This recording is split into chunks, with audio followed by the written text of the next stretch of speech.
राम राम सभी को, welcome back to the channel. उम्मीद करता हूँ आप सब अच्छे होंगे। तो आज अपन एक ट्रिप पे निकले हैं उदयपुर टू जयपुर के लिए। तो कार के अंदर कितना डीजल आता है प्लस टोल क्या लगता है वो सारी चीज़ें मैं आपको इसके अंदर बताऊंगा, और प्लस इसके अंदर क्या एवरेज मेरी गाड़ी हाईवे पे दे रही है, क्योंकि अभी आप आउटसाइड का टेम्परेचर देख सकते हैं, यहाँ पे 39 डिग्री हो रहा है। तो बाहर जो है धूप भी बहुत ज़्यादा है। गाड़ी के अंदर वैसे तो सामान ज़्यादा है नहीं, मैं और मेरा दोस्त जा रहे हैं। तो सबसे पहले अभी मेरे दोस्त को लेंगे, उससे पहले एक चीज़ और करेंगे क्योंकि एक थोड़ा सा लोचा हो गया। अब लोचा क्या हुआ है कि घर से निकला तो पहले इसकी हवा चेक करवानी थी, क्योंकि आप कहीं हाईवे पे जाते हैं कहीं लॉन्ग ट्रिप पे, तो आप कार की हमेशा हवा चेक करवा के रखिए। अभी मेरी गाड़ी तो गंदी है, गाड़ी भी साफ़ करवा था, बट गाड़ी साफ़ करवाने का टाइम बचा नहीं था क्योंकि निकलना था अपने को। तो हवा इसकी अभी मैं आगे चेक करवाऊंगा, क्योंकि नॉर्मल शॉप्स में जो हवा आती है वहाँ पे नाइट्रोजन जल्दी से मिलती नहीं है, वहाँ पे वो नॉर्मल हवा रहती है, तो मैं वो प्रेफर करता नहीं हूँ। ये मेरा पर्सनल सजेशन है एक, और आप भी कर सकते हैं। गर्मी के अंदर तो आप नाइट्रोजन ही भरवाएं एटलीस्ट, जिससे आपके टायर भी सही रहेंगे और आपकी गाड़ी क्या बढ़िया एकदम आपको फील देगा कि हाँ नाइट्रोजन है, ज़्यादा टायर गर्म नहीं होंगे, तो कोई टेंशन लेने वाली बात नहीं है, जल्दी से कहीं टायर ब्लास्ट भी नहीं होगा।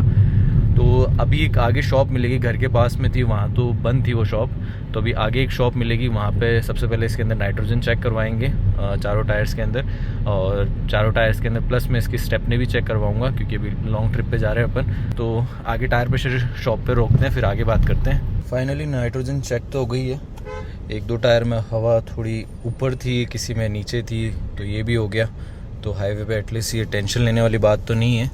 तो आप भी ये चीज़ करा के रखा करो, नहीं तो क्या है हाईवे पे जाते वक्त अगर एक बार भी टायर पंचर हो गया तो ऐसी गर्मी के अंदर टायर चेंज करना स्टेपनी लगा के तो बहुत बुरा हाल हो जाए। फिर दूसरा क्या है, पास में कोई आपको शॉप मिले ना मिले, और शॉप नहीं मिली तो फिर आप ही को प्रॉब्लम है। इससे बढ़िया तो चेक करवा लिया करो जब निकलो, जब थोड़ा सा टाइम लगता है। जैसे अभी मुझे 30 मिनट लग गए यहाँ पे। अब मेरे दोस्त को लेते हैं, दोस्त तो क्या अपना भाई है, तो उसको लेते हैं, उसको नाथद्वारा में काम है, फिर उसको लेके फिर निकलते हैं अपन सीधे। भाई को तो ले लिया है, अभी आप टाइम देखो इसके कारण कितना लेट हुए हैं, 1 ही बजा दिया, ऑलमोस्ट 1.5 घंटा लेट है हम भाई साहब के कारण। अब भाई साहब की शक्ल तो आपको दिखा नहीं सकते, पर ये देख लो कि भाईचारे के अंदर 1.5 घंटा तो मिनिमम है वेट करना। टाइम पे बोल दिया था कि टाइम पे फ्री हो जाएगी वो, पर हमारा कॉन्ट्रैक्टर साहब है भाई साहब, कैसे फ्री हो जाए टाइम से। ये अभी तो साइड पे और जाना है, उसके बाद ही निकलेंगे। तो देखो नाथद्वारा से निकलने में कितनी देर लगती है। और हाँ, नाथद्वारा का टोल जो है आपको उदयपुर से आते वक्त 165 रुपये का पड़ता है, और आप 24 घंटे के अंदर आ जाते हो तो 250 रुपये के अंदर दोनों अरेंज हो जाते हैं, मतलब वो कम लग जाता है। तो एक तरफ का 165 रुपये है। तो अब नाथद्वारा के बाद कौन सा टोल आता है उसके बारे में आपको बताता हूँ, या फिर मैं एक साथ ही आपको पूरा अमाउंट बता दूंगा कि हाँ इतना टोल लग गया जयपुर तक का। तो अब इसके साइड पर रुकते हैं, फिर उसके बाद निकलते वक्त बात करते हैं। अब भाई साहब साइट पे आ गए हैं, देखो अब साइट विज़िट करके कितनी देर में आते हैं। अभी टाइम हो रहा है यहाँ पे 1:09 ही हो गई है, तो अब देखते हैं यहाँ से कितनी देर में निकलते हैं। अभी गाड़ी एवरेज दे रही है 21.1, वैसे तो एवरेज बढ़ेगा। अभी इसका फ्यूल भी फिलअप कराना है, तो देखते हैं फ्यूल फिलअप कराने के बाद क्या एवरेज देती है। और घर से अपन चल गए हैं 41 किलोमीटर, तो अभी मैं घर से 41 किलोमीटर चल चुका हूँ 1 घंटे के अंदर, ठीक है। तो अभी 21 पे आ गया एवरेज। तो मेरे हिसाब से मेरी गाड़ी एवरेज तो मुझे दे देगी अच्छा खासा, मैं ज़्यादा नहीं एक्सपेक्ट करता हूँ इससे अभी, क्योंकि स्पीड आराम से 100-120 रहेगी। तो मैं ये मानता हूँ 24 तो दे ही देगी किसी भी कंडीशन में। एसी को मैंने ऑटो पे रख रखा है, दोनों सीटें वेंटिलेटेड वाली चल रही है, वेंटिलेशन वाली। तो अब देखते हैं क्या एवरेज देती है, आपको मैं बताता हूँ एग्जैक्ट क्या एवरेज रहेगा, फ्यूल टैंक कितने में फुल होगा, टोल इनके बारे में अपन बात कर लेंगे जब फ्यूल भरवाएंगे, तब मैं आपको बताता हूँ कि इसका टैंक कितना फुल होता है। अभी नहीं करवाऊँगा, इसको थोड़ा कम हो जाएगा, ऑलमोस्ट या तो 20 या 30 की रेंज बचेगी, तब इसको फुल करवाएंगे अपन। अभी आउटसाइड का टेम्परेचर देखो यार 40 डिग्री, जो तो अभी अप्रैल चल रहा है, यानी स्टार्ट ही हुआ है, 7 अप्रैल हुई है, तो आगे तो पता नहीं क्या ही होगा टेम्परेचर का, और जयपुर में तो पता नहीं कितना होगा टेम्परेचर। इस आदमी ने 1 घंटा खाना खाने के लिए और ले लिया है। अब जाके राजसमंद से निकले हैं, और 3 रास्ते हैं जयपुर जाने के लिए, एक चित्तौड़ से है, एक इधर अपने राजसमंद से काकरोली, एक राजसमंद से सीधा अपन जाते हैं उधर ब्यावर होके, तो उधर से भी जा सकते हैं। तो अपन काकरोली वाला रास्ता अपन ने लिया है, और अभी टाइम देखो 2:06 हो गई है। तो अब देखते कितनी देर लगती है जयपुर पहुंचने में। तो गाड़ी की टंकी तो अपन ने फुल करवा ली है, 4000 रुपये का इसमें डीजल आया है, और लीटर जो आया है 44 लीटर .25, तो 44 लीटर टैंक में आया है गाड़ी के में, जैसे तो फुल हो चुका है। और अब रेंज दिखा रही है 856 किलोमीटर की। तो अब देखते हैं इतना चलती है क्या होता है, अब आगे पता चलेगा।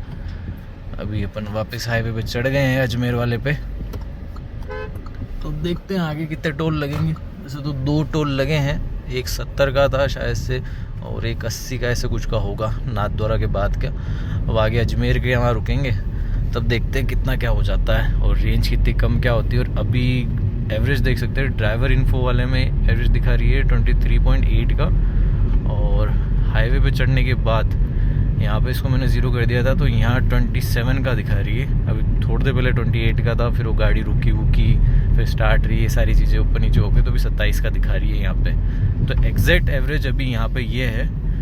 इसको भी अभी मैं वापस 0 कर दूंगा। अब देख सकते हैं अपन 6 लाइन पे चढ़ गए। एक ये चीज़ भी टाइम टू टाइम करवा लिया करो, नहीं तो कभी अदर कहीं सिटी में जाओगे तो इसका चालान भी कट जाएगा। अभी तो मैंने करवा लिया, मेरे को याद आ गया था क्योंकि मेरा एक्सपायर हो गया था। तो अभी अपन ने स्टॉप लिया है यहाँ पे। एग्जैक्ट अभी चल गई गाड़ी 303 किलोमीटर और एवरेज दे रही है 24.9 का, और यहाँ दे रही है 26.1 का। तो वैसे देखा जाए तो मोटा मोटी 4.5 घंटे के अंदर यहाँ पे आ गए हैं। और वही है, सारा टाइम अगर जोड़ा जाए तो लग गए अभी 7-1 घंटे तो लग गए, जिसके अंदर खाना वाना सब कुछ हो गया। ये एवरेज दे रही है। और एक चीज़ और मैं भूल गया था, मैं तो वहाँ पे टोल्स पे अभी भी आपको पुरानी ही जो प्राइस है वहाँ पे मेंशन है, पर प्राइस इंक्रीज़ हो गई है। जैसे वहाँ नाथद्वारा वाला टोल था उसकी 165 थी, बट वहाँ पे 10-20 रुपये एक्स्ट्रा हो गए हैं। तो सब जगह 10-20 रुपये एक्स्ट्रा हो गए। जहाँ पे जयपुर तक का 680 रुपये लगता था, अब वो ऑलमोस्ट 880 या 850 यानी 200 रुपये मोटा मोटी आपका एड ऑन हो गया है। तो आप ये मान लीजिए अगर आप उदयपुर से जयपुर आते हैं तो आपका टोल 880 रुपये के आसपास लग जाएगा आराम से। सिक्कर में, पलसाना में। तो सिक्कर को तो अपन तो बाद में, वो तो अलग है। अरे पलसाना जयपुर, अच्छा पलसाना तक का 880 हो गया, तो फिर जयपुर तक का कितना हो जाएगा? जयपुर तक का और 700 रुपये, 80 रुपये कम, 800 रुपये हो जाएगा ना मोटा मोटी का देखा जाए तो। भाई अपन तो सिक्कर तक का जोड़ रहे, पलसाना घर तक का, तो मतलब 800 रुपये तक में आ जाएंगे जयपुर तक तो। और स्पीड अपनी वही रही है 80 to 100 के बीच में, मतलब 85, 90, कभी कभार 100 जा रही है। तो मोटा मोटी देखा जाए खर्चा जोड़ा जाए, अगर 2 जनों के हिसाब से आप जोड़ो तो आप 3-3 हज़ार रुपये मिलाकर जयपुर से उदयपुर आ सकते हो। वैसे तो हम तो सिक्कर तक जा रहे हैं, तो मेरी गाड़ी तो इतना चल जाएगी, इसलिए एक टैंक के अंदर हम वापस आना जाना कर लेंगे और इसमें टोल वोल सब कुछ आ जाएगा। खाना पीना अलग है, तो देखा जाए तो मोटा मोटी क्यों 7,500 या 7,000 क्या मोटा मोटी।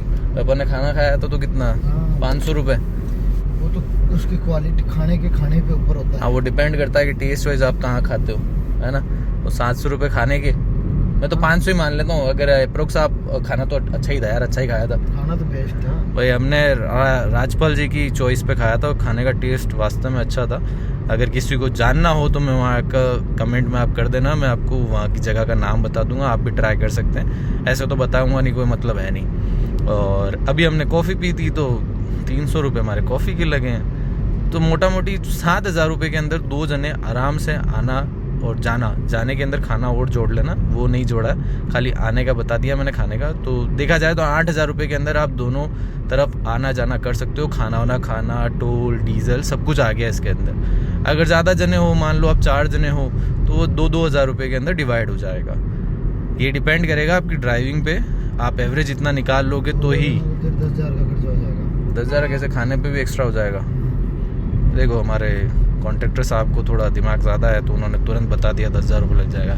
अपने को तो इतना ही आया, तो 10,000 रुपये मान लो आप 4 जने होते हो तो ये है। और हाँ, चलाने पे डिपेंड करेगा। मेरी गाड़ी 25 का एवरेज यहाँ दे रही है ना, तो उसके लिए स्पीड मैंने 80 to 100 रखी है। कोई हार्ड एक्सीलरेशन नहीं करा है, कोई ऐसा नहीं है ज़बरदस्ती हम ओवर स्पीडिंग कर रहे हैं, ठीक है। तो आपको उस टाइप से चलाना पड़ेगा, तभी इस बजट के अंदर आप आना जाना कर सकते हो। और यहाँ से जयपुर बच गया है मेरे हिसाब से 90 किलोमीटर के आसपास। क्यों 90 होगा किशनगढ़ से, तो 90 किलोमीटर बचा है। वैसे हमें तो जाना आगे, तो मैं जयपुर तक का आपको बता रहा हूँ। तो मेरे हिसाब से अगर आप कंटिन्यू चलेंगे, खाना वाना खाएंगे, तो आप 6 घंटे के अंदर मैक्स टू मैक्स पहुँच जाएंगे आराम से, जिसके अंदर आप ओवर स्पीडिंग भी नहीं करेंगे, तो आपका चालान भी नहीं कटेगा। पर आप ध्यान रखना, पॉल्यूशन सर्टिफिकेट हमेशा रखो, 1 साल का हो जाता है। अगर आपकी गाड़ी 2000 से, मेरी गाड़ी 2018 की है तो मेरा 1 साल का अभी पॉल्यूशन हो गया है। उसके 100 रुपये या 120 रुपये लगते हैं, पर ये लेते 200 रुपये हैं। अभी 200 रुपये दिए हैं, उस पर 100 रुपये लिखा हुआ। वो यूँ कह रहा था कि 100 रुपये 6 महीने के लगेंगे, साल भर के 200 रुपये लगेंगे। तो उसने 200 रुपये ले लिए हैं। ठीक है, अगर आप सभी को वीडियो अच्छी लगे तो इसे लाइक करें, शेयर करें। चैनल पहली बार आए तो चैनल को सब्सक्राइब करें। उम्मीद करता हूँ आप सभी को वीडियो अच्छी लगेगी। वीडियो को अपन यहीं एंड करते हैं। वीडियो देखने के लिए थैंक यू सो मच।